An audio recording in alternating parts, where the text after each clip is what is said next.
All right, everybody. Special episode of Stacking Pennies, Dogs of the Week version. We got the dog of this week, Justin White, aka Big Country, aka Get Off This Truck. How many people said that to you this week? Man, it's been a wild week. I bet. Quite a few.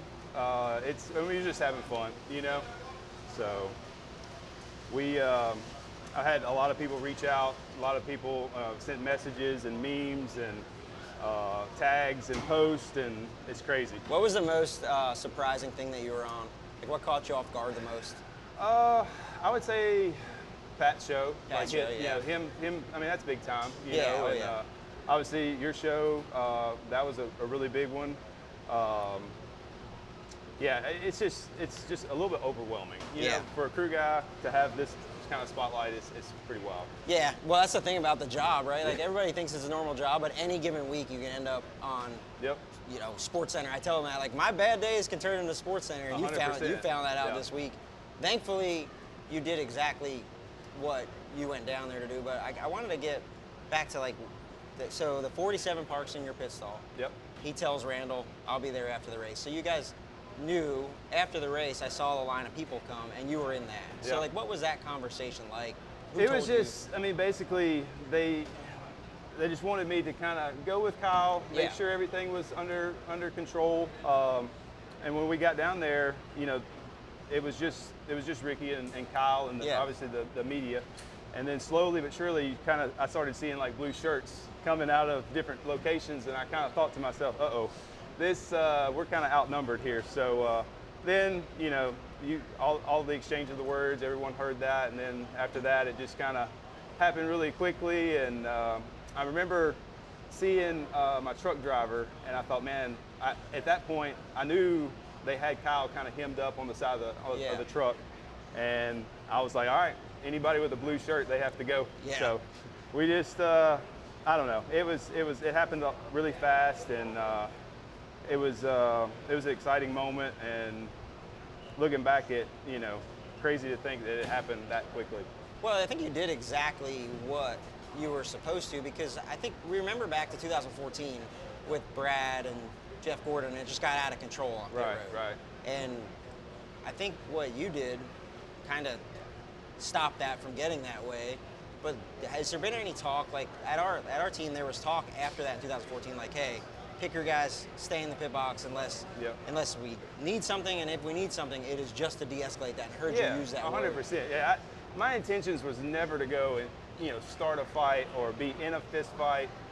As a crew guy, like I said, we're kind of, you know, our job is to protect our hauler, our pit stall, and that's kind of been in racing for years. My dad he raced dirt cars, and so I've been around racing for a long time. And it's like that unwritten rule that, you know, hey, if you come and it's like don't start it, and, you know, type deal. Yeah. And that's kind of, we were just on the defense mode and just trying to kind of, if you could get everybody, the aggressors separated, then it should die down pretty quick. Were you nervous at all waiting for like penalties to come out, or because like I get nervous of stuff like that, even if I know I didn't do anything? Oh, for sure. You know, obviously being down there in the limelight, if you will, and a part of everything, I kept texting my crew chief and my pit coach and like, hey man, you think I'm going to be in trouble for this? Because I thought after the moment, had a time to like reflect, and I thought, I feel like I did the right thing, you know, and I was like, I don't remember throwing any punches, so you know, I hope I'm good. Yeah, and that's what I remember. Chris Conklin, our gasman, because we were next to you guys on pit road. He's like, I gotta go check on Justin, because I'm sure that he ended up having to be in the middle of that, because we didn't know, we were down, like on pit road, you don't know anything that's going on. And when we saw you, you were like, nah, I was just de-escalating it. And then we got in the van, and we're like, oh my God. But that's a great point. I didn't realize, switching gears a little bit, because, you know, we all saw what happened, and it's a big deal that guys like you are there to make that situation kind of end. Because if you're not there, I don't know how that situation ends, because it's a sketchy situation with the lift gate being up. Yeah, for sure. Sharp Tires, edge. jacks, everything was prepped, you know, to load cars post-race. So yeah, there's a lot of stuff, you know, in the mix that, but, you know, obviously tripping hazards, you saw people go to the ground, I went to the ground, like it was a mess. So I remember you coming in the sport, let's learn a little bit about you.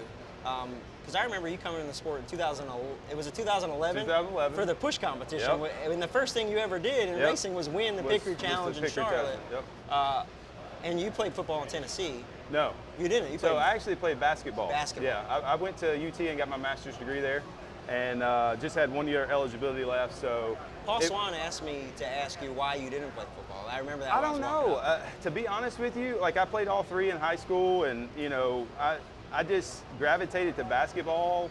My dad was working out of town a lot, and it was just easier for me to go out there and practice. And I don't know. I just kind of gravitated to it. It just, you know, football was baseball too. Like I just never had the opportunity, I guess, to play or pursue it at that level. So to set the record straight with McAfee, it wasn't O-line, it was No, power forward. No, it was power forward, and I was actually a 3-guard and I was very, you know, short, you know, for basketball. 6'5" is, you know, I was never 6'10", 6'11", so, you know, being 6'5", out shooting guard, you know, it was a different pace, you know, once I got to college. So the dirt track racing, is that what propelled you to want to have a career here on pit road? Yes and no. So actually, when I was at University of Tennessee, we did a internship at the Nashville Super Speedway in Lebanon, and I worked there for a few months. Really? And that was before Bruton Smith bought Kentucky, and so once he made that purchase, it kind of sealed our fate. And so I put out some feelers like in 08, 09, and just nothing really panned out. And then I got a call back from a lady who used to call Nashville to rent the track, Miss Robin Lamb, who's still at JGR. And so she you know, got me the opportunity to come over and kind of, you know, mix it up and get my foot in the door. That's awesome. And then you were at Storehouse. Yep. You went to Gibbs, but then Storehouse you ended up gassing race cars there first. Then you were at Gibbs for a while. Now you've landed at RCR. How's it been working with Kyle in that 8 months? Oh man, I love it. It's a, you know, everybody's a family in the garage. You know, RCR is really, I really feel like they are a really close-knit family. And you know, being a 2-car team versus a 4, it just has that really sense of, you know, family. And the whole week, everybody's been great and cutting jokes, and you know, RC gave a speech this week. It was really cool, and so yeah, I love it, man. That's awesome. Well, you got to gas this Xfinity car here coming up, so I got 3 quick questions. We always have 3 questions for our guests on the show. I tweak these a little bit because they're usually for drivers, but we got some for picker guys. So the first one, one sport, one team, one position. What are you picking to play for the rest of your life? Ooh, well, I could do the football thing maybe now that it's been brought on the radar. So maybe we get Brady out of retirement, and I'll go play O-line for him, and maybe let's start here at home in Carolina. Let's go. Hey, we need some help here in Carolina. Yeah. Next one, what is your most embarrassing racing moment that you remember? I would probably say